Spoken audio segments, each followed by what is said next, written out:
आज के मेहमान। अथ स्वागतम् शुभ स्वागतम् अथ स्वागतम् शुभ स्वागतम् आनन्द मङ्गल मङ्गलम् आनन्द मङ्गल मङ्गलम् हितप्रियं भारत भारतम् हितप्रियं भारत भारतम् स्वागतम् शुभ स्वागतम् अथ स्वागतम् शुभ स्वागतम्।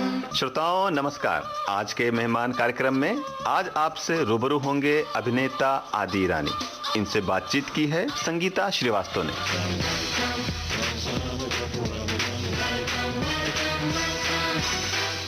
ये है विविध भारती, देश की सुरीली धड़कन।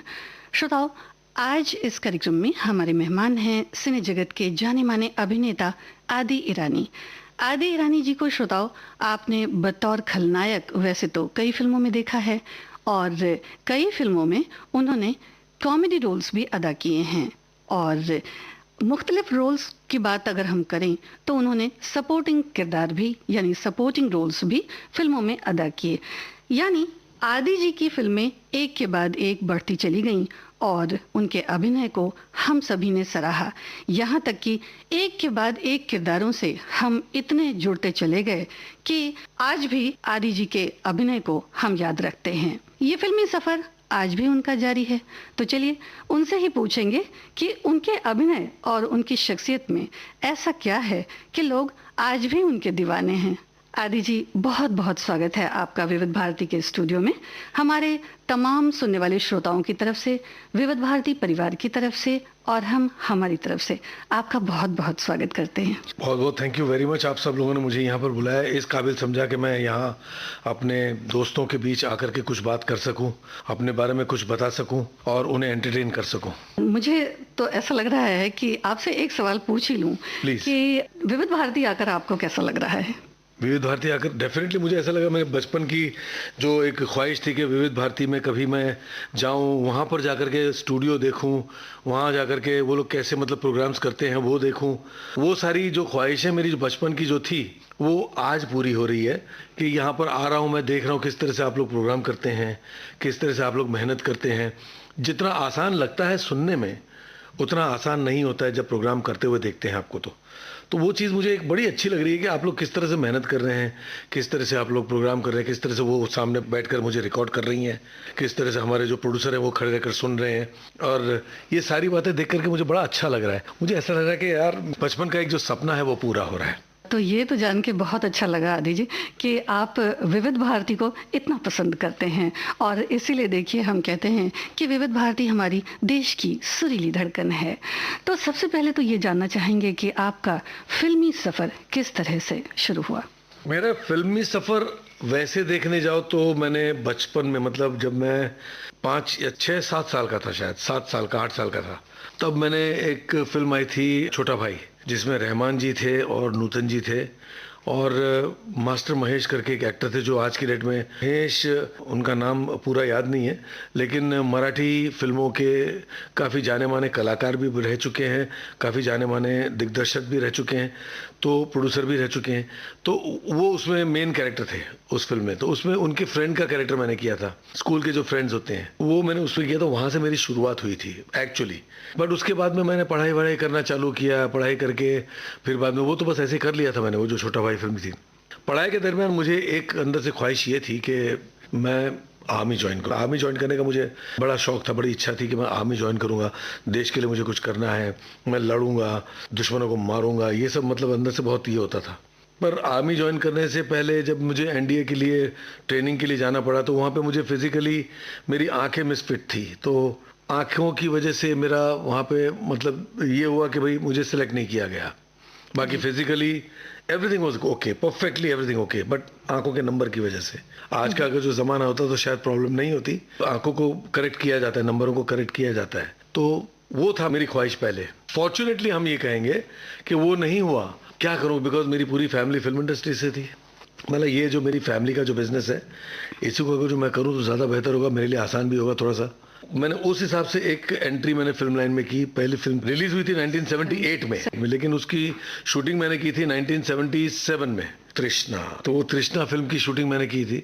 तो पहली फिल्म मेरी वो थी। उसके बाद में मुझे उस वक्त ऐसा लगा था कि यार एक्टिंग मेरे बस की बात नहीं है, बिकॉज एक्टिंग मैं कभी करना ही नहीं चाहता था। तो वो मेरे बस की बात नहीं है सोच करके क्या करूं। तो गुजराती फिल्में बनती थी, कुछ और मुझे करना था। मुझे ऐसा लगा कि मैं डिजाइनिंग का मुझे बड़ा शौक था, डिजाइनिंग इन द सेंस के कॉस्ट्यूम डिजाइनर, तो मैं वो करना चाहता था। तो वो करते करते बीच में मेरी फैमिली की गुजराती फिल्में शुरू हो गई बननी। तो वहाँ पे मैंने काम करना शुरू किया।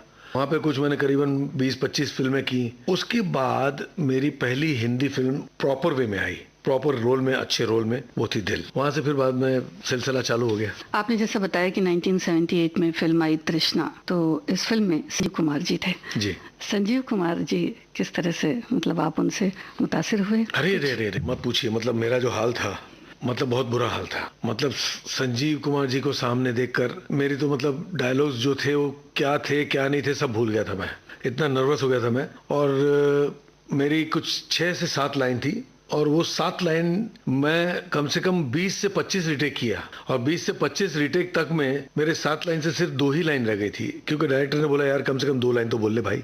तो वो 2 लाइन मैंने किसी तरह से मुश्किल से मैंने वो 2 लाइनें बोली, लेकिन वो 2 लाइन जब मैंने बोली तो वो डायरेक्टर को बड़ी पसंद आई कि तूने अच्छा किया यार, तू क्यों नर्वस हो रहा है। मतलब नर्वस मैं थोड़ा सा हो गया संजीव कुमार जी को देख करके। तो संजीव कुमार मुझे समझाते थे क्या यार तू ऐसा नर्वस होता है, तू ये मत सोच के तू संजीव कुमार के साथ में काम कर रहा है, तू ये समझ के तू ये कैरेक्टर है, तू मेरा पीए है और मैं तेरा डॉक्टर हूँ, बस तेरे को सिर्फ मैसेजेस मुझे देने हैं कि ये फ़ोन आए थे, ये फ़ोन करना है, बस यही तो करना है तुझे। कहाँ से सर, उनका बोलना इसलिए था क्योंकि वो मंझे हुए कलाकार थे तो उनके लिए आसान था, लेकिन मैं नया संजीव कुमार साहब के सामने बोलना मुश्किल बात है, आवाज़ नहीं निकलती थी। तो ऐसे नर्वसनेस में मैंने काम किया था। वो एक बहुत ही खतरनाक मेरा एक्सपीरियंस रहा, लेकिन वो एक्सपीरियंस के बाद में जब मैं खुला तो बहुत अच्छी तरह से खुल गया। और ये भी बड़े बैनर की फिल्म थी सर, जीपी सिप्पी साहब ने इसे प्रोड्यूस किया था और अनिल गांगुली जी फिल्म के डायरेक्टर थे। तो बड़े बैनर की फिल्म थी। जी। तो रोल जो 1986 में बात बन जाए फिल्म में आपने किया है, इसमें कई कलाकार थे, उत्पल दत्त साहब भी थे, अमोल पालेकर जी थे, अरुणा ईरानी जी भी थी और जीनत अमान जी भी थी, शक्ति कपूर, तमाम सारे कलाकार थे। इस फिल्म में भी हमने आपको देखा, फिल्म हमने देखी है, तो उत्पल दत्त साहब के साथ आपका एक रोल है। हाँ, पर इसमें I was one of the hero. Yes. इसमें 5 हीरो थे, तो उसमें वन ऑफ द हीरो मैं था। उत्पल दत्त जी के साथ उनका बहुत बड़ा फ़ैन था मैं। उनकी काफ़ी सारी ऋषिदा वाली फिल्में मैंने देखी थी, ऋषिकेश मुखर्जी के साथ में उन्होंने काफ़ी सारी फिल्मों में काम किया है, तो वो सब फिल्में मैंने देखी। बाकी नॉर्मल और भी कमर्शियल फिल्मों में भी उन्होंने काम किया, तो उनका मैं बहुत बड़ा फ़ैन था। उनका एक अंदाज़ एकदम ही अलग निराला अंदाज़ था, बहुत बड़ा फ़ैन था। तो फर्स्ट शॉट जब मेरा उनके साथ में था, जबकि नर्वस मैं नहीं था, ये नहीं कहूँगा कि मैं नर्वस था, बट ये कहूँगा कि मैं थोड़ा कॉन्शियस था उनके सामने कि ये बहुत ही कमाल के कलाकार हैं। मतलब मेरे परफॉर्मेंस में ज़रा सा भी मैं अगर जो चूक जाऊँगा तो वो मुझे खा जाएंगे। उस कॉन्शियसनेस के हिसाब से मुझे ऐसा फील हो रहा था कि भाई इनके सामने बहुत ही सतर्क रहना पड़ेगा, बहुत ही समझदार रहना पड़ेगा और बहुत ही होशियार रहना पड़ेगा और होशियारी से काम करना पड़ेगा। तो उस होशियारी से मैंने उनके साथ में काम किया। तो आप वो फिल्म देखें, उसमें मेरा कैरेक्टर आप देखें, मैं कहीं पर उनके सामने कमज़ोर नहीं पड़ा उस होशियारी की वजह से। बाकी अगर नर्वसनेस की बात करें तो डेफिनेटली हर कलाकार, चाहे उत्पल दास जैसे इतने बड़े कलाकार भी हों, तो हर नई फिल्म की पहले दिन की शुरुआत पे हर आर्टिस्ट नर्वस तो होता ही है, कॉन्शियस तो होता ही है कि भाई नया माहौल है, नए लोग हैं, कैसे मतलब सबका तालमेल जुड़ेगा नहीं जुड़ेगा, काम करने में मज़ा आएगा नहीं आएगा। वो एक होता है ना, जैसे आप इस रेडियो में काम कर रही हैं तो यहाँ पे आपका तालमेल सबके साथ में जुड़ गया है, तो आपके लिए घर जैसा माहौल हो गया है। लेकिन आप बाहर जाके किसी और रेडियो एफएम में या कहीं पे काम करेंगे तो वहाँ पे आपके लिए नया माहौल होगा, तो पहले 2 दिन तो आप थोड़ा सा कॉन्शियस और नर्वस रहेंगी, वो वाला हाल होता है। तो वो मेरा हाल था, लेकिन उन्होंने फिर भी मुझे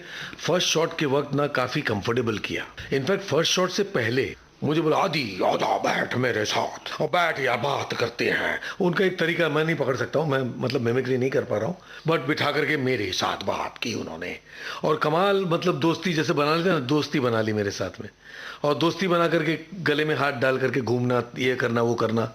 उसके बाद में बोला चलो भैया काम करते हैं।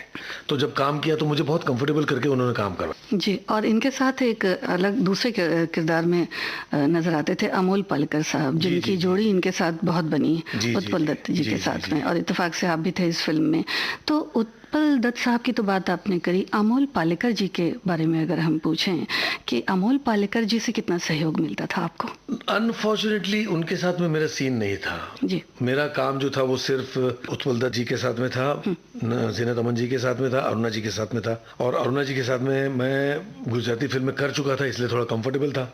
वरना इतनी बड़ी कलाकार हैं, इतनी बड़ी अच्छी एक्ट्रेस हैं, उनके सामने, और प्लस बहन है, बड़ी बड़ी बहन है, इज्जत देते हैं, भगवान जैसा मानते हैं, तो उनके सामने काम करने में मतलब पसीने तो छूटते ही रहते हैं हमेशा। तो वो हालत मेरी होती रहती थी, लेकिन गुजराती फिल्में उससे पहले कर चुका था, इसलिए थोड़ा कंफर्टेबल लेवल पे था। बातें तो होती रहेंगी आदि जी, यहाँ सुन लेते हैं आपकी पसंद का एक गीत। यहाँ आप, जब हमने बात बन जाए की बात की है, तो बात बन जाए का आप एक गाना सुना दीजिए।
आदि जी, मैं ऐसा सोचती हूँ कि 4 दशकों से ज़्यादा आपका सफ़र रहा फिल्मों में, और इस दरमियान हमने बहुत सारे बदलाव भी फिल्मों में देखे हैं। तो जब बात बन जाए फिल्म आई, उसके बाद एक और आपकी फिल्म आई 1989 में, ये थी नफरत की आंधी। इस फिल्म में भी बहुत अच्छे अच्छे कलाकार थे। धर्मेंद्र जी थे, जितेंद्र जी थे, अनीता राज थे, असरानी जी थे, अमरीश पुरी जी थे।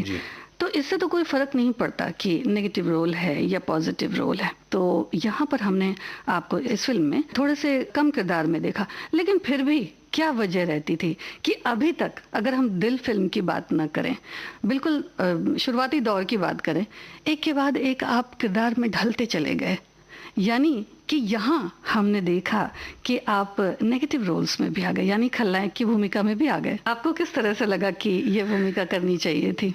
इस बात के बारे में मैं ये कहूँगा कि एक कहावत है, उसको थोड़ा सा डिफरेंट वे में मैं कहूँगा कि मार मार के गधे को इंसान बनाया गया। तो यहाँ पर मुझे मार मार के एक्टर बनाया गया। मेरे पास दूसरा कोई रास्ता था नहीं। मैंने सोचा कि भाई लाइफ में कुछ काम करना है, इस तरह घर पे बैठ तो नहीं सकते। जो मैं बनना चाहता था तो बन नहीं पाया, तो काम करता गया। काम करते करते करते करते करते मुझे एक तरीका एक्टिंग का मुझे समझ में आने लगा कि किरदार निभाने के लिए क्या क्या मेहनत करनी पड़ती है, क्या क्या सोच रखनी पड़ती है, और कैसे कैसे उसे परफॉर्म करना पड़ता है। वो आहिस्ता आहिस्ता, पहले शुरुआत में तो मतलब बहुत ही हालत ख़राब रहती थी। ये करता गया, ये करते करते करते करते इस लेवल पर पहुंचा कि मुझे जो कैरेक्टर दिया जाता था उस पर मेरे को मेहनत करनी पड़ती थी कि ये करूँगा। कहीं से कुछ मैंने लुक सोच ली, कह रहा है इसमें मैं थोड़ा सा ये लुक ले लेता हूँ। फिर कहीं लगा कि नहीं यार, इसमें लुक लेने के बाद में डायरेक्टर बोलता था नहीं नहीं नहीं नहीं, तू लुक मत ले यार, तेरा कैरेक्टर नॉर्मल कैरेक्टर है, तो वो कोई वो टिपिकल वो कैरेक्टर नहीं है जिसके अंदर तुझे ये लुक लेने की ज़रूरत पड़े या गेटअप लेने की ज़रूरत पड़े और या कोई तकिया कलाम रखने की ज़रूरत पड़े। तेरा कैरेक्टर नॉर्मल कैरेक्टर, वो पकड़ के चल। तो वो नॉर्मल कैरेक्टर के हिसाब से मैं उस कैरेक्टर को करता था। एंड फॉर्चुनेटली जो थोड़ा सा बोलने का तरीका मैं बदलता था, उसके अंदर ढल जाता था। तो फॉर्चुनेटली वो सब चीज़ें मतलब छोटे से कैरेक्टर में भी लोगों को अच्छी लगती थी, और उस हिसाब से लोगों में मैं थोड़ा सा मतलब छाता गया, और लोग मुझे एक्सेप्ट करने लगे, और लोगों की वजह से मुझे मेरे प्रोड्यूसर डायरेक्टरों ने एक्सेप्ट करना चालू किया। इस तरह से मेरा काम बनता गया फिल्म लाइन में, और अच्छा मुझे काम मिलता गया।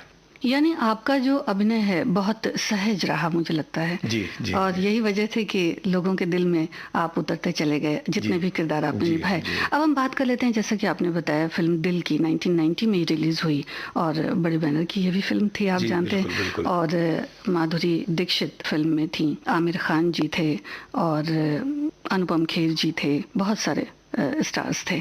इसमें आप भी थे। फिल्म में बॉक्सर के रोल में आप दिखे, बताइए। बॉक्सर के रोल में इसलिए कि उस जमाने में मैंने मतलब एक्टिंग से पहले मैंने लाइफ में हमेशा अपने बॉडी पे मैंने बहुत ख्याल रखा है, और मुझे बड़ा शौक होता था कि मैं बॉक्सिंग सीखूं। कराटे कोई जानता नहीं था उस ज़माने में, मतलब मार्शल आर्ट्स के बारे में किसी को कुछ पता नहीं था, लेकिन मुझे काफ़ी पता था, और मुझे मार्शल आर्ट्स का बड़ा शौक था। और उस ज़माने में एक फ़िल्म आई थी Enter the Dragon, Bruce Lee की, बहुत चली थी। वो फिल्म देख करके मुझे ये था कि बस मुझे मार्शल आर्ट्स करना है, और मार्शल आर्ट्स वो मैं तब स्कूल में था, तब की बात कर रहा हूँ। तो वो देख करके मुझे मार्शल आर्ट्स करना है। तो स्कूल खत्म करने के बाद में जब मैं मुंबई आया, स्कूलिंग मेरी हुई है पूना में, तो जब मैं मुंबई आया तो मुंबई आकर के मैंने सबसे पहला काम किया, जो हमारे मुंबई की सबसे पहले मार्शल आर्ट्स की स्कूल थी, वो परवेज मिस्त्री जी जो हमारे सेंसेई थे, सेंसेई मतलब टीचर, जो हमारे ट्रेनर जो थे, उनकी ट्रेनिंग में मैंने वहाँ पे मार्शल आर्ट सीखा। वहाँ पे 3 साल तक मैंने सीखा, ब्राउन बेल्ट तक पहुँचा उस वक्त। और ब्राउन बेल्ट लेने के बाद में फिर बाद में मेरा फिल्म का एक सफ़र शुरू हो गया। तो वो मैंने किया हुआ था। तो जब दिल फिल्म बन रही थी तो उसमें एक यंग नेगेटिव कैरेक्टर जो बॉक्सर वॉक्सर का सीन विन था, और वो नेगेटिव कैरेक्टर जो माधुरी से शादी करना चाहता है, और माधुरी से शादी करने के लिए वो बॉक्सिंग तो जानता ही था, ऐसा दिखाया था। तो उनको उस टाइप का कैरेक्टर चाहिए था। तब मैंने उनको कन्विंस किया, मेरे भाई ने ही फिल्म डायरेक्ट की थी, मेरे अंकल ने बोला कि यार ये घर में है, मार्शल आर्ट जानता है, सब कुछ जानता है, और एक्टर भी है, काफ़ी फिल्में कर चुका है, तो इसको क्यों नहीं लेता। इंद्र कुमार जी को बोला मेरे अंकल ने। तो इंद्र कुमार ने बोला कि हाँ, वो बात होती ना कि घर की मुर्गी दाल बराबर। तो मैं दाल बराबर था, इसलिए मेरी गिनती नहीं हो रही थी। जब मेरे बारे में मेरे अंकल ने बोला, तब उनको लगा कि हाँ यार मेरे घर में है, मैं क्यों बाहर ढूंढ रहा हूँ किसी लड़के को। तब उन्होंने मुझे उस रोल के लिए सिलेक्ट किया, और इस कारण मुझे सिलेक्ट किया बिकॉज मुझे मार्शल आर्ट्स आता था, इसलिए मुझे वो रोल मिला मार्शल आर्ट्स की वजह से। जी। और फिल्म दिल तो बहुत सुपर हिट रही। जी जी। और आपका रोल भी बहुत सुपर हिट। जी, जी। इस वक्त जब आप सेट पर बॉक्सिंग कर रहे थे तो इसमें कितनी असलियत नजर आई लोगों को? किस तरह से इसको आपने निभाया इस रोल को? क्योंकि वो बहुत मारपीट वाला बड़ा सीन है वो, तो उसमें जो वो पंच वगैरह पड़ते हैं वो बहुत गजब के रहते हैं। जी। तो ये किस तरह से आपने निभाया था? सच तो देखिए ये है कि हमारी फिल्म लाइन जो है, फिल्म लाइन मतलब एक्टिंग होती है ना। हमें जो कहानी होती है एज एन एक्टर उसको परफॉर्म करके पब्लिक को बताना होता है कि भाई हम ये कहना चाह रहे हैं, हमारी कहानी ये कहना चाह रही है एक्टरों के जरिए। जी, मैंने ये इसलिए पूछा आपसे क्योंकि अलग से आर्टिस्ट भी लिए जाते हैं इस तरह के रोल्स के लिए, जिन्हें हम डमी आर्टिस्ट भी कहते हैं। नहीं, इसमें देखिए ऐसा है, हाँ मतलब वो आप डुप्लीकेट की बात कर रहे हैं, इसीलिए मैंने पूछा। हाँ, तो डुप्लीकेट के जो शॉट्स होते हैं वो अलग शॉट्स होते हैं जिसमें उनको रियल गिरना पड़ना होता है।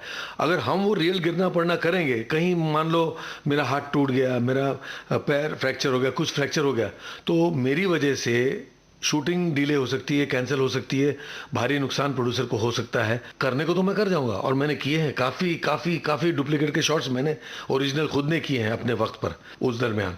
लेकिन उस वक्त मेरी वजह से प्रोड्यूसर के नुकसान भी हुए हैं, क्योंकि एक बार मैं गिरा था, मेरे अंदर की लेफ्ट साइड की रिब्स जो है पूरी बेंड हो गई थी। 1.5 महीने के करीब मुझे शूटिंग अलाउड नहीं थी, चलना अलाउड नहीं था, कुछ अलाउड नहीं था। तो वो जो 1.5 महीना जो प्रोड्यूसर को रुकना पड़ा, वो कितना भारी नुकसान उसको हुआ होगा आप सोच सकते हैं। तो इस चक्कर में हम डुप्लीकेट को यूज़ करते हैं जो हमारे ओरिजिनल शॉट्स दे सकें, क्योंकि डुप्लीकेट्स हमारे शॉट दे करके हट जाए और सिर्फ हमें रिएक्शन के शॉट्स देने होते हैं तो हमारा काम हो जाता है। डुप्लीकेट्स को मार लगेगी तो दूसरा आ जाएगा, लेकिन एक्टर मेरी शक्ल वाला दूसरा नहीं आ पाएगा, तो वो वाली बात होती है। इसलिए हमको डुप्लीकेट यूज करना पड़ता है, मेन बात ये है। तो उसमें एज एन एक्टर हमको सिर्फ परफॉर्म करना है एज एन एक्टर। अगर जो पंच खाने का शॉट देना है तो पंच का शॉट इस तरह से लेते हैं जो मुझे लगेगा नहीं, लेकिन शॉट में ऐसा लगेगा कि मुझे पंच लग रहा है ऐसे।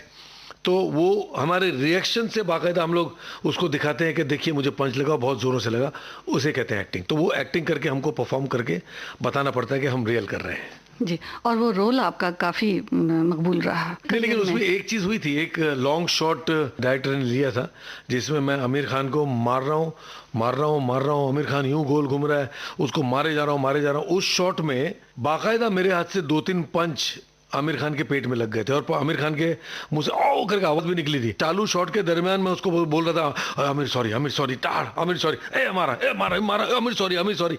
और आमिर जो है शॉट देते देते हंस भी रहा था कि तू चालू शॉट में सॉरी क्या बोल रहा है यार। तो वो मतलब लग भी गया था आमिर खान को, ऐसी बात नहीं है। जी, आमिर खान उस वक्त क्या रिएक्शन रहा उनका? पेन से ज्यादा हंसी थी उनके चेहरे पर। शॉट होने के बाद में वो जो हंसना चालू किया उन्होंने, बोले क्यों हंस रहा है तू यार? बोले यार तू शॉट कर रहा है तो तू शॉट में रहना, तू सॉरी क्या बोल रहा है? लग गया तो लग गया। उनका मतलब ही इज वेरी ऑथेंटिक, मतलब वो actor wise he is into the role. तब से वो मतलब पूरा घुस जाते हैं रोल के अंदर, कैरेक्टर के अंदर। उनके सवाल इतने होते हैं कि बात ना पूछो। कई बार डायरेक्टर बोर हो जाते हैं उनके सवाल से, लेकिन उनके सवाल बहुत सही सवाल होते हैं, गलत सवाल नहीं होते। और उसी वजह से उनकी फिल्में आप देखें तो उनकी फिल्में अच्छी बनती हैं, एक समझदार फिल्में बनती है, चले ना चले बात की बात है। तो वो आमिर खान साहब का ये कहना था कि तू रोल में एंटर करना है, रोल में घुसा रहे ना, सॉरी ठीक है, लगेगा लग गया यार, क्या हो गया। तो इसलिए वो उनका हंसना था। और लेकिन आमिर खान साहब के साथ में मुझे काम करने का बड़ा मजा आया। और उस वक्त सेट पर माधुरी दीक्षित जी भी थी, उनका क्या रिएक्शन था? माधुरी दीक्षित जी के लिए ये लाइफ की तीसरी फिल्म थी। पहली फिल्म उनकी एक नाम मैं भूल रहा हूँ, दूसरी फिल्म उनकी आई थी अपना पांच घाई जी वाली, जिसकी शूटिंग हो चुकी थी उनकी, और तीसरी फिल्म जो थी ये दिल थी उनकी। तो वो टोटली फ्रेश फेस थी तब। तो उस वक्त उनका तो टोटल नया ही था, लेकिन कमाल की एक्ट्रेस थी वो थी। तो उनको भी हंसी तो आ ही रही थी ये देख करके कि क्या कर रही है।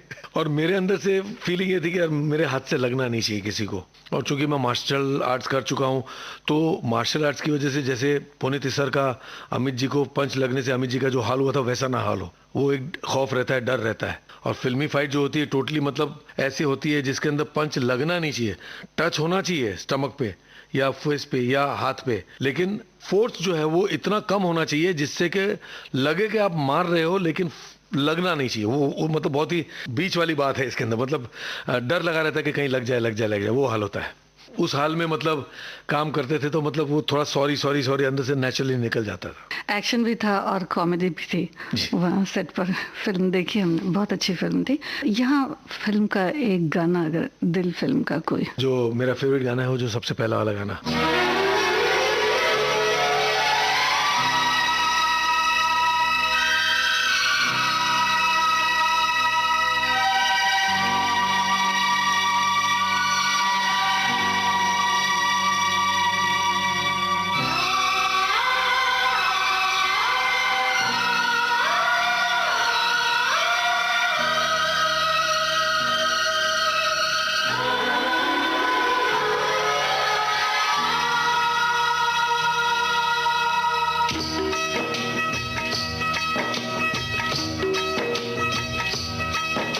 मुझे नींद न आए, नींद न आए, नींद न आए, मुझे चैन न आए, चैन न आए, चैन न आए।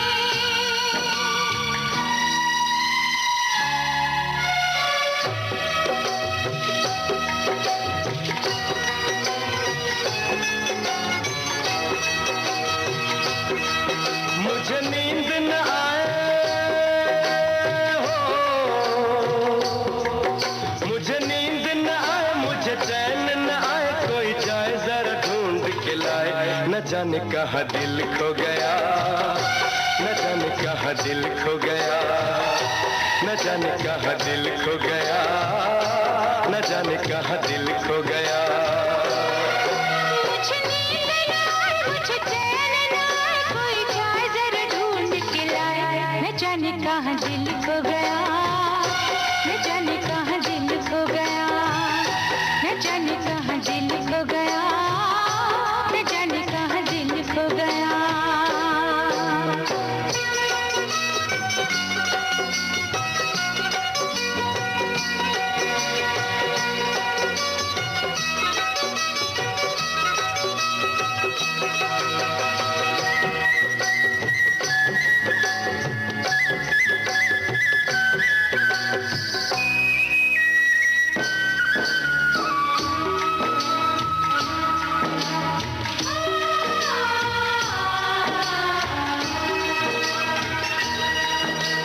हालत क्या है कैसी तुझे बताऊं मैं, करवट बदल बदल के रात बिताऊं मैं। हालत क्या है कैसी तुझे बताऊं मैं, करवट बदल बदल के रात बिताऊं मैं। पूछो जरा पूछो क्या हाल है, हाल मेरा बेहाल है, पूछो जरा पूछो क्या हाल है, हाल मेरा बेहाल है, कोई समझ न पाए क्या रोग सताए, कोई जाए जरा ढूंढ के लाए, न जाने कहाँ दिल खो गया, न जाने कहाँ दिल खो गया। न जाने कहाँ दिल खो गया, न जाने कहाँ दिल खो गया।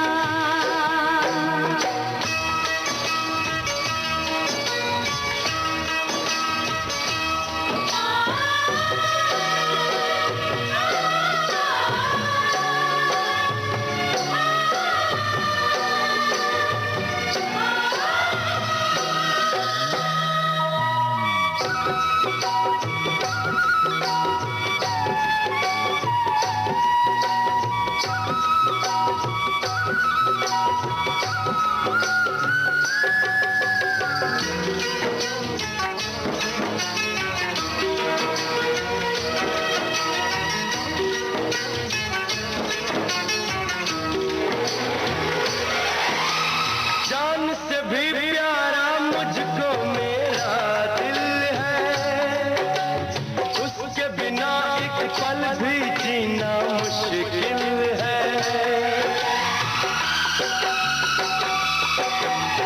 जान से भी प्यारा मुझको मेरा दिल है, उसके बिना एक पल भी जीना मुश्किल है। तब मेरी तब क्या दर्द है, दर्द बड़ा बेदर्द है। तब मेरी तब क्या दर्द है, दर्द बड़ा बेदर्द है।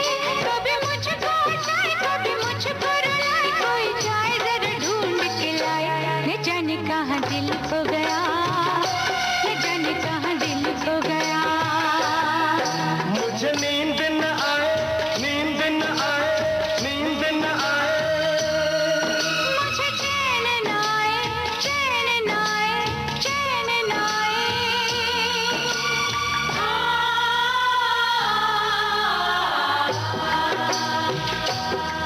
मुझे नींद न आए, मुझे चैन न आए, कोई जाए जरा ढूंढ के लाए, न जाने कहाँ दिल खो गया, न जाने कहाँ दिल खो गया। न जाने कहाँ दिल खो गया, न जाने कहाँ दिल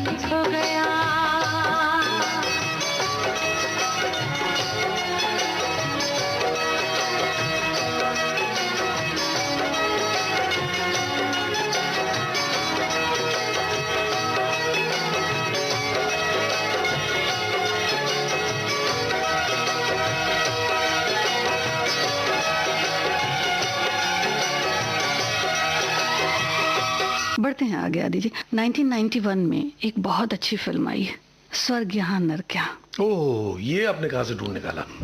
ये फिल्म पूरी मैंने देखी है। जी जी जी। और इस फिल्म में मिथुन चक्रवर्ती जी डबल रोल में हैं, शिल्पा शिरोडकर जी भी हैं जी, और आप भी हैं। भरत का किरदार है आपका। यस जी, आपका जो वहाँ इंट्रोडक्शन होता है वो तो बेहद दमदार है फिल्म में। जी जी जी, अब जब आप आवाज लगाते हैं मिथुन चक्रवर्ती जी को और फिर आपने अपनी गाड़ी रोकी, फिर उनसे आपकी मुलाकात होती है, वो भी बाइक पर रहते हैं, इस तरह का एक सीन है। ये फिल्म अगर ध्यान से देखें तो उस वक्त या इस वक्त, उस वक्त अगर इस फिल्म को देखें तो बच्चों के नेचर पर ये पिक्चराइज फिल्म थी। एक बड़ा अच्छा सा इसमें संदेश था, मॉरल था कि बच्चे जो होते हैं उनको जब माँ बाप कई बार गलतियां करने पर रोकते नहीं हैं, ये फिल्म का मौजू था। बिल्कुल बिल्कुल करेक्ट। जो इस फिल्म में आपका भरत का किरदार था, एक तो किरदार हो गया, दूसरा ये फिल्म आपके करियर में किस तरह से साबित हुई, क्योंकि इसमें आपका रोल था तो नेगेटिव, Yes. लेकिन ये फिल्म बहुत अच्छी थी। तो जब आपने रोल के लिए हाँ बोला इस फिल्म में, जी। तो आपके मन में क्या चल रहा था? मैंने इस कैरेक्टर को लेकर के हाँ इसलिए बोला बिकॉज इस कैरेक्टर में शेड थे, भले नेगेटिव था लेकिन नेगेटिव होते हुए भी he was not a wrong man, मतलब मैं गलत नहीं था कहीं पर, वो मेरा कैरेक्टर था। माँ बाप का बिगड़ा हुआ बेटा है। गुलशन ग्रोवर ने मेरे फादर का रोल प्ले किया था और उनका खुद का ही कैरेक्टर नेगेटिव कैरेक्टर था, जो गलत काम करते हैं, सब करते हैं। तो अपने बच्चे पे ध्यान नहीं दिया था, बच्चा किस तरह से रास्ता गलत ले लेता है, उसके ऊपर पूरी कहानी थी। उसी तरह मिथुन चक्रवर्ती का जो यंग कैरेक्टर जो था, वो भी कैरेक्टर इसी तरह था बिकॉज उसको वहाँ पे बाप की तरफ से ज़्यादा अटेंशन नहीं मिलती है, माँ की तरफ से बहुत प्यार मिलता है। तो बहुत प्यार माँ की तरफ से मिलना और बाप की तरफ से अटेंशन नहीं मिलना, करेक्शन नहीं होना, वो रास्ता भटकना ही है। तो वो मिथुन चक्रवर्ती के कैरेक्टर के थ्रू, मेरे कैरेक्टर का थ्रू और प्लस ये सब वो होता था। तो मुझे लगा कि यार इसमें मेरा चाहे लेंथ वाइज बहुत ज़्यादा नहीं है, लेकिन जितना मेरा है वो बहुत ही कमाल का कैरेक्टर है। ये कैरेक्टर में मुझे बहुत इंटरेस्ट लगा। मुझे लगा कि यार ये कैरेक्टर तो मुझे करना ही है, क्योंकि इसमें एक परफॉर्म करने के लिए मेरे पास जगह है, तो मैं परफॉर्म कर पाऊंगा, इससे मुझे नाम अच्छा और मिलेगा, लोग मुझे और पसंद करेंगे। तो वो मैं चाहता था कि लोग मुझे पसंद करें, क्योंकि हर कलाकार को ये चाहिए होता है कि लोग उसे पसंद करें, है ना, उसे सराहें। तो वो हर कलाकार के अंदर से चाह होती है, तो वो मेरी ख्वाहिश थी। इसलिए वो ख्वाहिश के लिए मेरा पैशन इसके अंदर और ज्यादा बढ़ा because of that character. Aahista Aahista जो मैं एक्टर नहीं बनना चाह रहा था, वो एक्टर बनते बनते बनते मेरा पैशन इसके अंदर बहुत ज्यादा बढ़ गया। और इतना बढ़ गया मेरा पैशन कि आज के ज़माने में मैं ये बोल सकता हूँ कि मुझे कोई भी कैरेक्टर मिले तो मैं ऐसा नहीं बोलूँगा कि वाह यार कमाल का, मैं कर लूँगा, फटाक से कर लूँगा। No, I can't take it for granted, क्योंकि कोई भी कैरेक्टर जो है उसकी डिटेल्स में जा करके उसको समझ के करना बहुत ज़रूरी है। आज भी उसी पैशन से मैं काम करता हूँ। तो वो रीज़न था जिसकी वजह से कि भैया मुझे कैरेक्टर एक कमाल का मिला है, मुझे उसे अच्छी तरह से निभाना है, इसलिए मैंने वो कैरेक्टर के लिए मैंने हाँ किया। मैंने पैसे के मामले में मैंने कभी प्रोड्यूसर को नहीं पूछा कि मुझे क्या पैसे मिलेंगे क्या नहीं। मेरे लिए पैसे इंपॉर्टेंट नहीं थे उस वक्त, मेरे लिए कैरेक्टर इंपॉर्टेंट था, रोल इंपॉर्टेंट था। तो वो मैंने बिना पैसे मांगे फिल्म कर ली, प्रोड्यूसर ने जो दे दिए। यहाँ फिल्म का एक गाना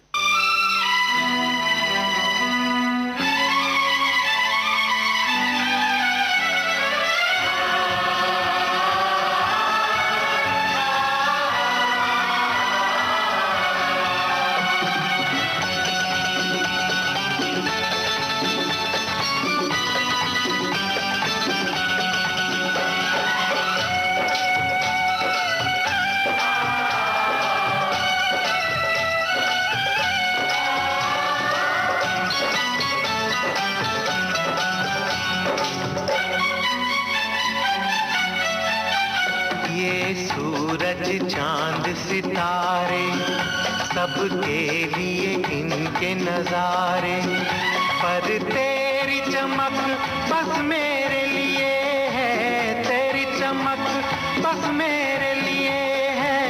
तू है नूर हमारा, तू ही मन के गगन का सूरज, तू ही मेरे नयन का तारा।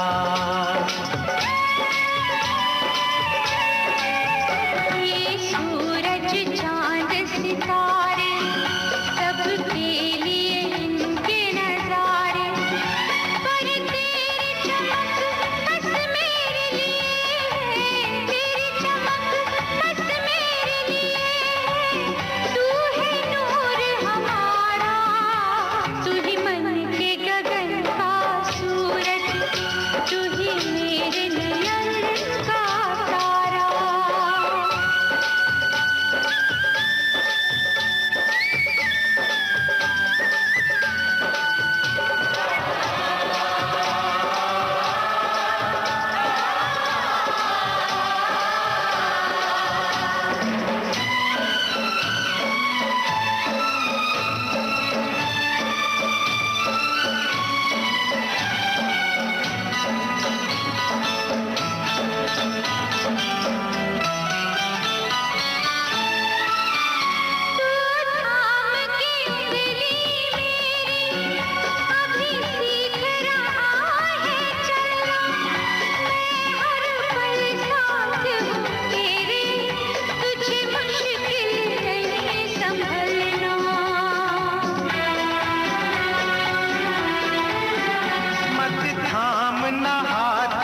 पल पर चलना, पैरों पे खड़ा होने को, खुद गिरना खुद ही संभलना, जो करते हैं खुद पे भरोसा, जो करते हैं खुद पे भरोसा, वो लेते नहीं सहारा, तू ही मन के गगन का सूरज, तू ही मेरे नयन का तारा।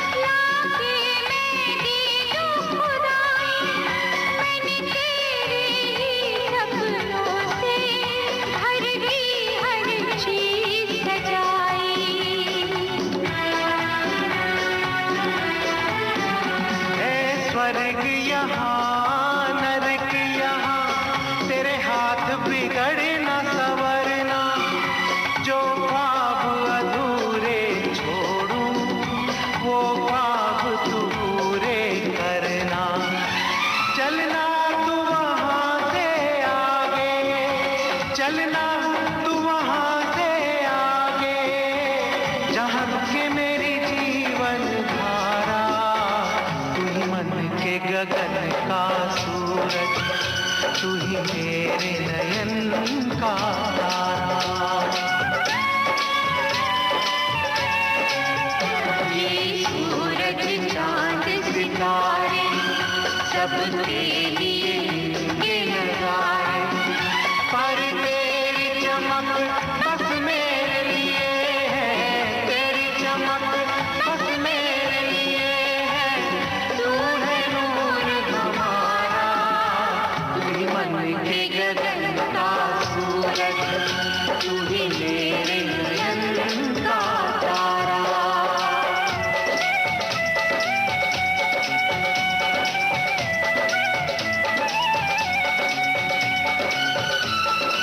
लेकिन आपका मकाम बहुत ऊंचा रहा फिल्म इंडस्ट्री में, बहुत ऊंचा मकाम रहा। और कई जगह, जैसा कि मैंने शुरू में ही बताया था, कि छोटे किरदार में, छोटे रोल में भी आप नजर आए, लेकिन वो इतना बुलंदी तक गया वो रोल कि आज भी देखिए आदि ईरानी जी हम सबको याद हैं, सब लोगों के दिल में बसते हैं। हमारे बहुत बहुत चहेते कलाकार हैं आदि ईरानी जी, और इससे कोई फर्क नहीं पड़ता देखने वालों पर कि छोटा रोल था या बड़ा रोल था आदि जी का। लेकिन आदि जी जब भी परफॉर्म करते थे, जब भी उन्होंने किसी फिल्म के किरदार को निभाया, चाहे वो कॉमेडी का हो, चाहे वो विलन का हो, कुछ तो था जो दिल में उतरते चले गए। और बतौर विलन, बतौर खलनायक अगर ये बात होती है तो ये तो फिर बहुत ही बड़ी बात होती है, क्योंकि खलनायक का रोल तो कोई भी नहीं लेना चाहता है, क्योंकि जब करियर उस वक्त स्टार्ट होता है, शुरू होता है, तो लोग ऐसे रोल से डरते हैं। आपका क्या ख्याल है? ये बिल्कुल सही बात कही आपने कि लोग डरते हैं, लेकिन मुझे ऐसे रोल्स करना ही पसंद था।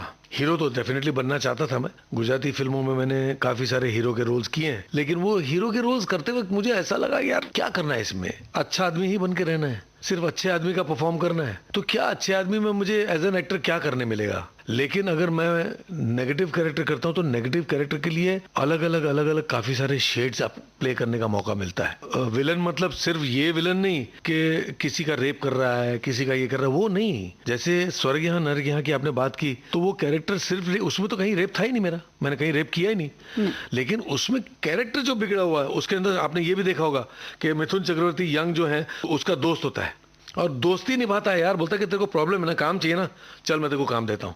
तो मतलब वो कैरेक्टर में एक परफॉर्मेंस वाली बात बहुत बड़ी थी कि दोस्ती के हिसाब से दोस्ती निभा भी रहा है तो अच्छा आदमी है, और नेगेटिव इसलिए है बिकॉज वो गलत काम पब्लिक के पॉइंट ऑफ व्यू से कर रहा है, लेकिन कैरेक्टर के पॉइंट ऑफ व्यू से वो गलत काम कर ही नहीं रहा है, वो सही ही कर रहा है बिकॉज उसने यही तो रास्ता अपनाया था बचपन से, वो वाली बात थी। तो वो कैरेक्टर बहुत मुश्किल कैरेक्टर था मेरे लिए। तो वो जो चैलेंज होती है ना, वो एक्सेप्ट करने में बड़ा मजा आता है। और वो चैलेंज ये होती है कि भाई मुझे गलत होते हुए भी सही बन करके रहना है, सही होते हुए भी गलत बन करके रहना है। ये वाली बात, ये जो है ना, ये हीरो के किरदार में करने का मौका नहीं मिलता है। हीरो का कैरेक्टर जो होता है वो तो सही होता है, गलत होता ही नहीं। तो कहाँ से आप ये परफॉर्म करोगे? यहाँ तो मैं सही होते हुए गलत आदमी में बन करके काम कर रहा हूँ, लोगों की नज़र में नेगेटिव बन रहा हूँ। जैसे बाजीगर फिल्म आई थी, बाजीगर फिल्म में मैं बिल्कुल सही कैरेक्टर था, लेकिन लोगों के लिए शाहरुख खान हीरो था, जबकि सारे गलत काम वो कर रहा था। लेकिन पब्लिक के लिए मैं नेगेटिव था, अच्छा काम करते हुए भी मैं नेगेटिव था। विकी मल्होत्रा, मैं नेगेटिव क्यों था? बिकॉज हीरो के अगेंस्ट हूं मैं, पब्लिक के हिसाब से। हीरो अच्छा आदमी क्यों था?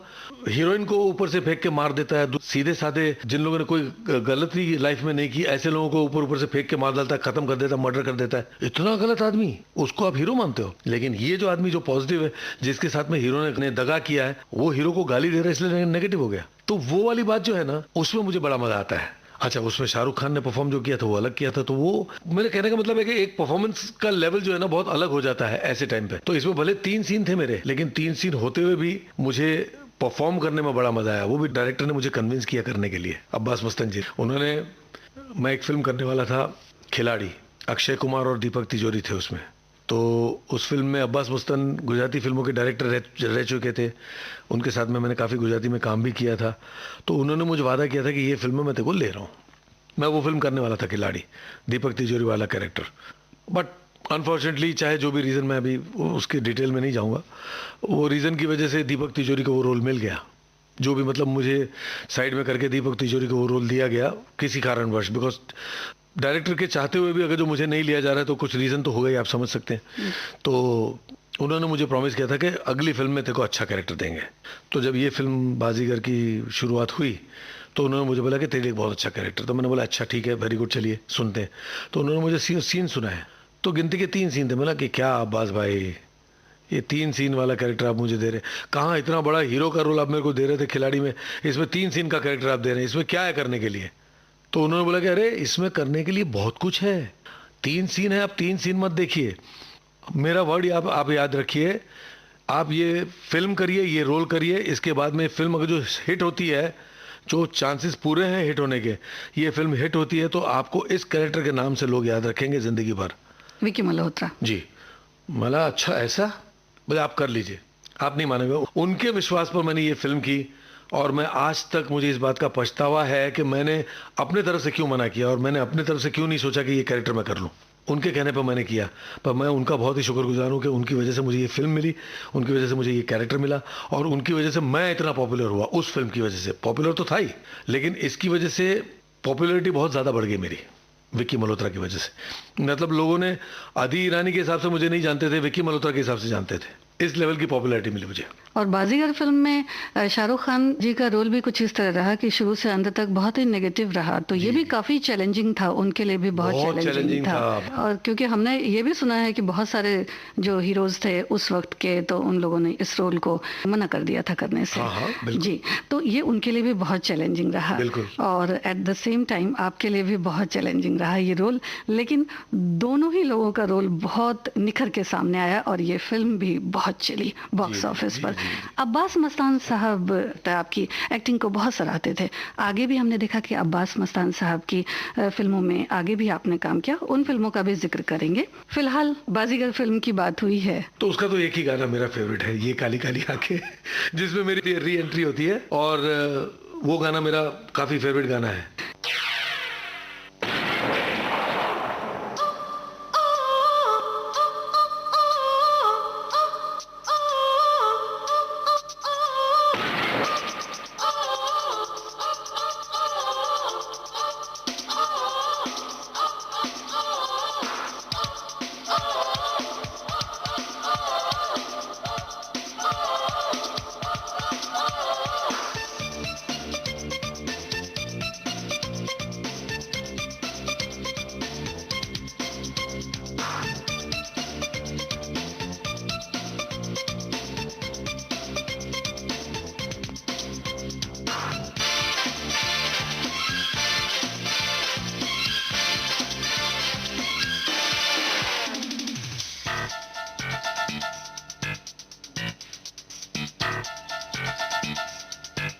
ये काली काली आंखें, ये गोरे गोरे गाल,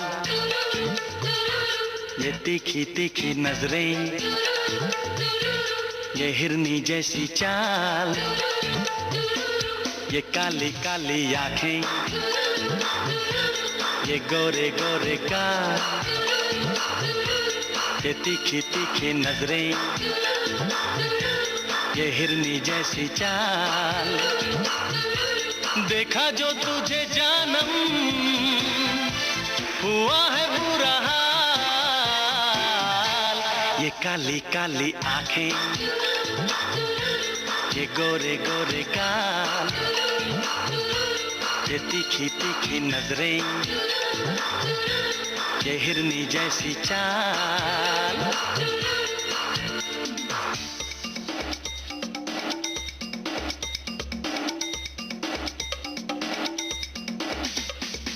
मैं मिला, तू मिली, तू मिली, मैं मिला, मैं मिला, तू मिली, मैं मिला, दुनिया चले तो जले, प्यार करेंगे तुझ पे मरेंगे, धक धक दिल ये करे।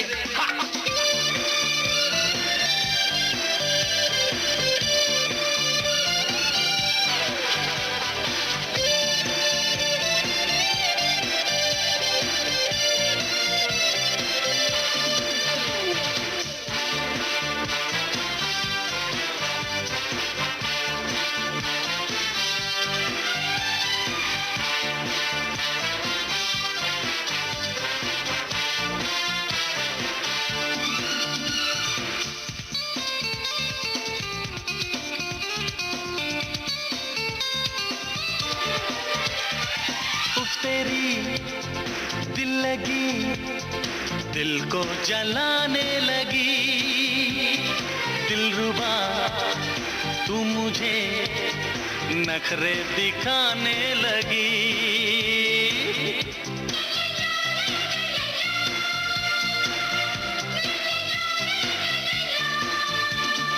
गैरों की बाहों में इठला के जाने लगी, ये तेरी बेरुखी मुझको सताने लगी। छोड़ो जी छोड़ो सनम, जिद अपनी छोड़ो सनम, नाजुक है दिल ये मेरा, दिल को ना तोड़ो सनम, दिल को ना तोड़ो सनम। ये लंबी लंबी रातें आकर ले मुलाकातें, जाने क्यों दिल ये मेरा तेरा ही होना चाहे। गुस्से में लाल ना कर ये गोरे गोरे गाल, ये काली काली आंखें, ये गोरे गोरे गाल, ये तीखी तीखी नजरें, ये हिरनी जैसी चाल।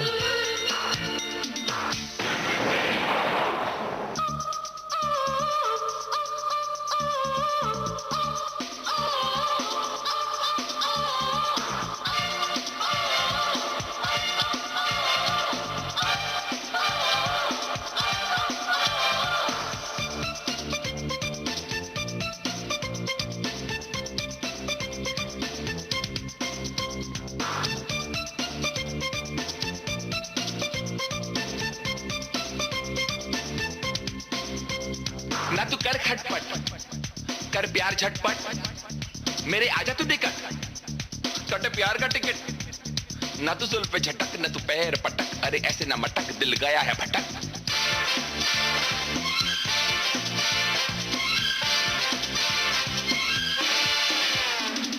चेहरे पे तेरे सनम लैला की है शोखियां, हीर से बढ़ के है आंखों की ये मस्तियां।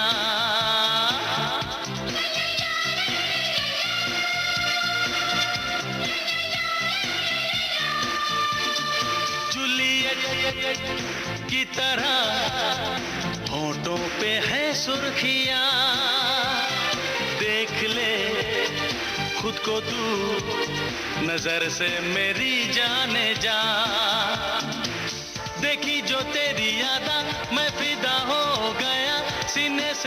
जा जरा, जीने का आए मजा, जीने का आए मजा। ये बिखरी बिखरी जुल्फे, ये झुकी झुकी पलकें, ये गोरी गोरी बाहें, हम क्यों ना तुम्हें चाहें, ऐसा तो हमने पहले देखा नहीं कमाल। ये काली काली आंखें, ये गोरे गोरे गाल, ये तीखी तीखी नजरें,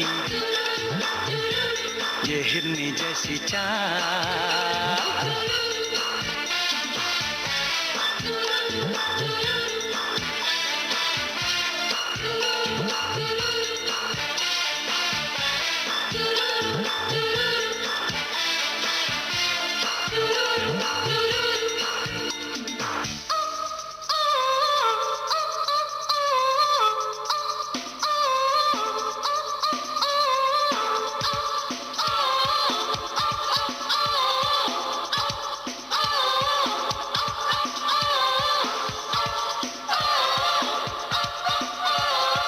शाहरुख खान साहब के साथ आपके डायलॉग हैं, संवाद हैं फिल्म बाजीगर में। जी जी, तो वो सेट पर किस तरह से थे? पहले तो सबसे पहले जब वो शाहरुख खान रास्ते पे हाईवे पे चल रहा होता है, सबसे पहला सीन जो मेरा है वहाँ पे, मैं गाड़ी में पास हो रहा हूँ, गाड़ी रोकता हूँ, देखता हूँ कि शाहरुख खान है, तो मैं रोकता हूँ, गाड़ी रोक करके बुलाता हूँ कि अजय अजय इधर इधर।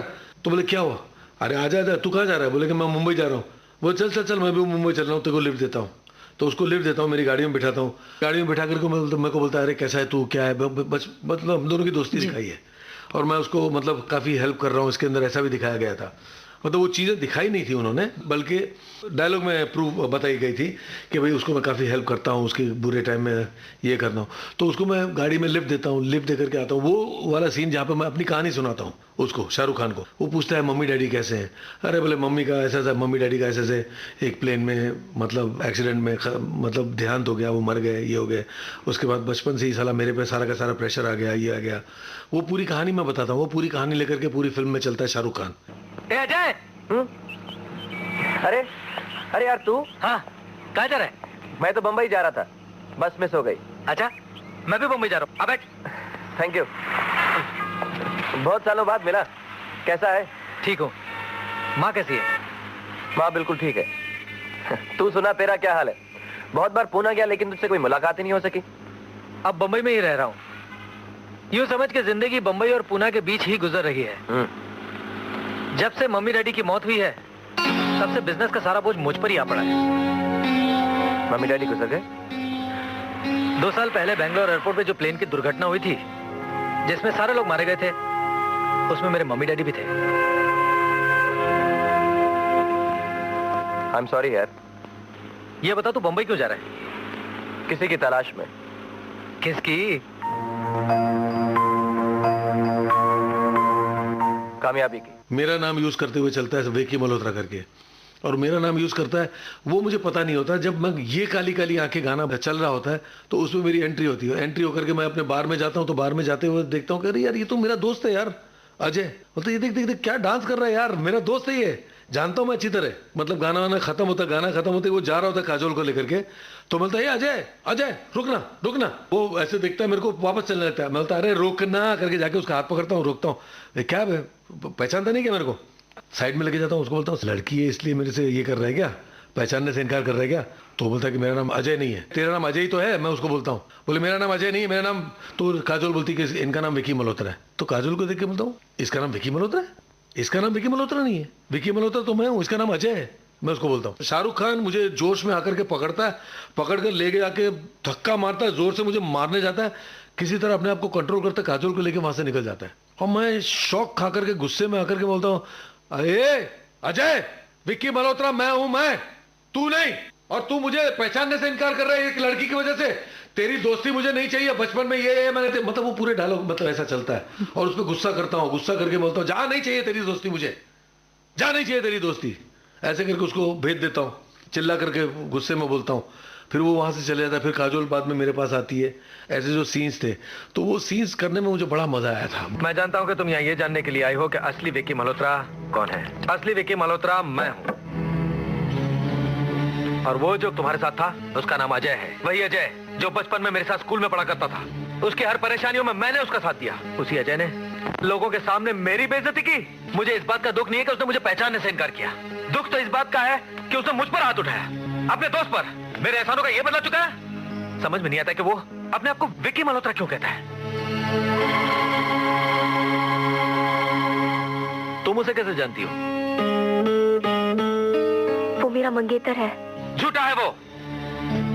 और अगर अब भी तुम्हें मेरी बात पर विश्वास नहीं तो जाकर उसकी मां से पूछो, जो आज भी पनवेल में सेक्टर 12 में रहती है। बहुत अच्छा। अच्छा, ये वाला सीन जो मैं अभी बता रहा था आपको, जहाँ पे इस पे गुस्सा करता हूँ शाहरुख खान पे, मतलब कट भी नहीं बोला डायरेक्टर ने, अब्बास मुस्तफा ने, सीधा क्लैप बजी। मैं बोला क्लैप बजी, मस्ती कर रहे हैं क्या? डायरेक्टर के पास मैं गया, मैं बोला क्या हुआ सर? ठीक है, सब लोग हंस रहे, क्लैप बजा रहे, क्या है भाई आपको पता है क्या हुआ? बोले क्या हुआ? बोले इतना अच्छा आपने शॉट दिया है कि सब लोगों के दिल से मतलब क्लैप निकली है, मतलब सब लोगों के दिल से क्लैप निकली है। बोले हाँ। अरे मुझे इतनी खुशी, जब ऐसा सुनते तो बड़ी खुशी होती है, पर बहुत खुशी हुई। पहली बात तो विश्वास आदमी को होता नहीं ना ऐसी बातों पर। फिर जब उन्होंने दिल से बात बताई, सब लोगों ने बोला very good shot, very good shot, तो अंदर से ऐसे लगा कि यार मैंने मतलब जंग जीत ली। छोटा सा रोल था लेकिन बहुत बहुत ज्यादा लोगों को पसंद आया वो। जी। अभी आपने सुना अभिनेता आदि ईरानी से संगीता श्रीवास्तव की बातचीत का पहला भाग। अगले हफ्ते आप सुनेंगे इस कार्यक्रम का दूसरा और अंतिम भाग। इस कार्यक्रम की तकनीकी सहयोगी थी वंदना ठाकुर। विविध भारती की ओर से इस कार्यक्रम को प्रस्तुत किया जुबैर खान ने। आज पिटारा लाया था आज के मेहमान। आप और हम अब मिलेंगे अगले हफ्ते आज ही के दिन, मगर पिटारा तो भाई हर रोज खोला जाता है, कल भी खोलिए